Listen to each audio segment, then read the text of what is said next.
Salut, c'est Trado. Voilà la vidéo de mise à jour pour l'indice parisien.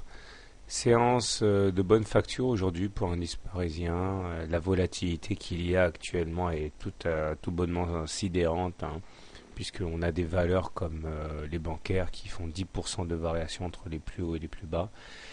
Il demeure qu'il y a du bon et du moins bon aujourd'hui. Alors le meilleur, hein, c'est sans doute cette hausse de 1,75%. En plus, le corps de la bougie de vendredi est complètement avalé par le corps de la bougie d'aujourd'hui. Autrement dit, ça s'appelle un harami haussier. Et généralement, c'est précurseur d'une hausse. Il faut que ce soit confirmé par une bougie haussière demain. On voit également que les trois indicateurs que sont le momentum, le stock et le MACD sont croissants. Malheureusement, en zoomant un petit peu, on voit que le MACD demeure sous son signal et négatif. Donc ça, c'est pas bon. Le stochastique demeure sous son signal, c'est pas bon non plus. Et le momentum demeure négatif. Et comme si cela ne suffisait pas, la hausse du jour a fini directement au contact de la moyenne mobile à cette séance de manière très classique, c'est-à-dire que tant qu'il s'agit de monter tranquillou, sans opposition, ça s'est fait comme dans du beurre. Par contre, la première difficulté, on s'est fait rembarrer, en l'occurrence la M7. Alors si on zoome un petit peu, on avait un gap ici qui a été créé entre le 21 septembre et le 22 septembre. Et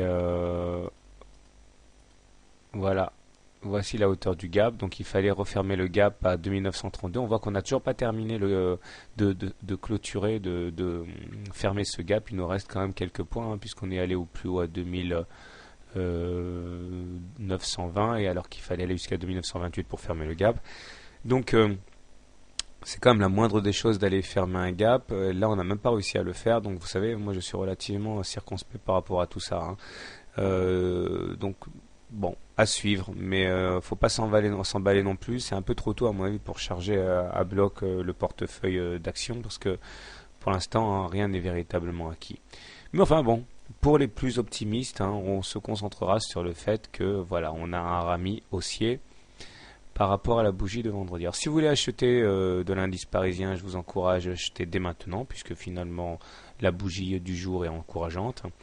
Si vous êtes un peu plus prudent, vous attendrez un retour sur le bas du canal bleu pour acheter, voire même le ralliement de l'objectif du drapeau fanion ici, vers les 2300. Si vous êtes baissier, vous avez également un bon point d'entrée en cas de fermeture du gap là. Sur les 2930, ce sera un bon point d'entrée qui correspondrait à la fois à une résistance des 2930 fermeture du gap et également le haut du canal bleu. Puis bon, alors si vous voulez carrément la jouer très très prudent, vous attendez un retour sur la M20 pour vendre à découvert.